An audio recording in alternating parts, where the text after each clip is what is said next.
This video will explain how to reinstall a platen on a Woodstock #5 typewriter.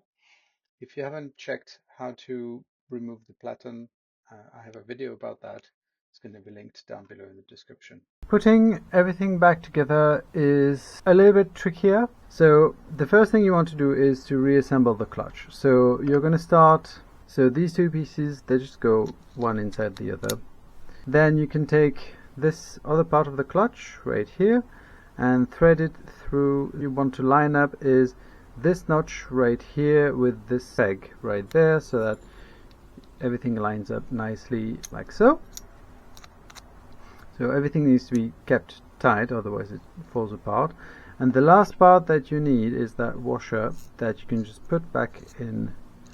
Doesn't matter what side. So making sure that your return lever right there, that's in properly, and then you can thread the assembly through. So you have your ratchet disconnect pin right here sticking out. The first thing you want to do is add your spring.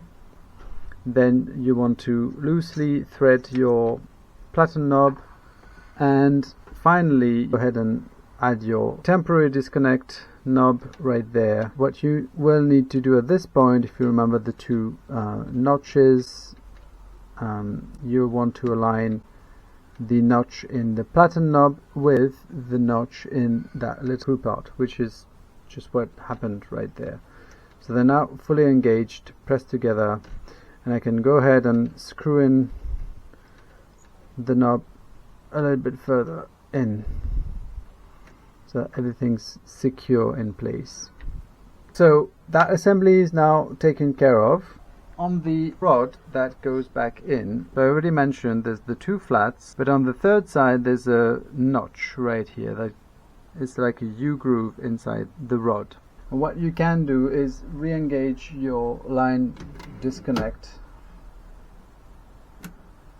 so that there is some tension on the indexing wheel and it doesn't flop around. One thing to look out for is that you have this notch in the platen rod. You want that notch aligned with the peg that sticks out of your half clutch here, and you want that notch lined up as well with the cutout in here, like so. So everything's lined up. And remember, I also mentioned the thing about the two flats here. The two flats on your platen rod also have to line up with the two platen screws. You can actually see the flats,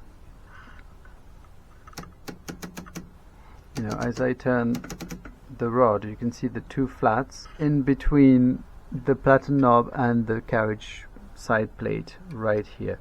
So you can see those, and you can align those with the two set screws right here. The only issue, so to speak, is that you can't really see much when it comes to alignment when the platen is installed. So one way of doing things is that you can install everything first, have, for example, the notch on the rod facing up, and basically keep everything as much as possible in line. Take the rod out, the three holes right here, line up with those three holes right there.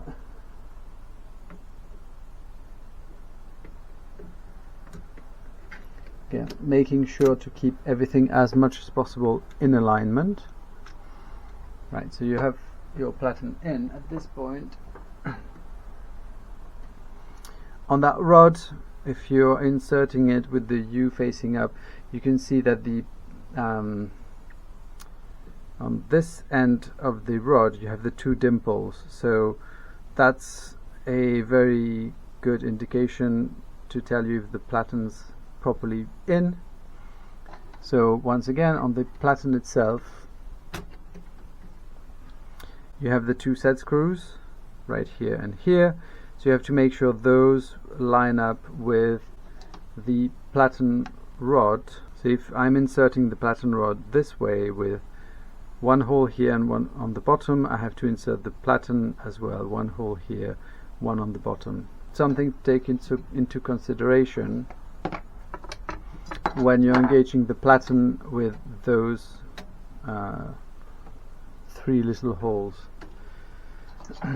So double checking if my U channel is facing up on this side. On this side I have one dimple here and one on the other side, so I have to line up those holes so that these screw holes line up with the dimples. So once the pattern is in, it's only a matter of inserting the rod through the platen, keeping the orientation as still as possible until everything just clicks in, and then once again on this side you can look through in between the platen knob and the carriage plate here. You can check where your flats are, and I can see they're lined up with the 2 screws, so that goes all the way in. And make sure your platen is engaged with those. Now at this point, put the 2 conical screws back into your platen, line up with the dimples, so you might want to push your platen knob in and wiggle it around until that set screw is fitted all the way.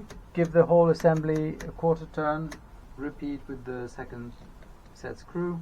If you've lined everything correctly, those set screws should be flush with that metal ring on the end. And the final step in the assembly is to get your screwdriver. You push on that platen knob all the way so that this gap in here closes up and the platen is engaged on those pins. Having everything lined up,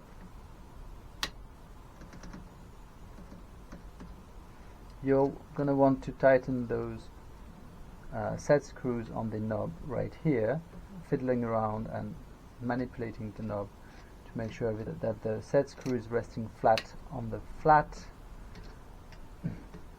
and make sure the platen knob is also all the way touching the plate, so make sure to push it in as well towards this way. So that's one screw, and the other one should just go in. Try a slightly thinner screwdriver.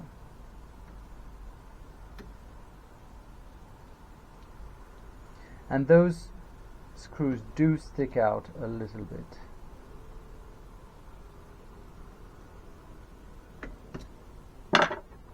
Right. When everything's tight, you can check the gaps on both sides of the platen, check the operation, so you can see my platen now operates quite well. Indexing is working. I can disengage the indexing, still works fine. And if I re-engage the indexing like so, I can use the temporary disconnect, and that works fine as well. Both platen knobs work fine, and we're done.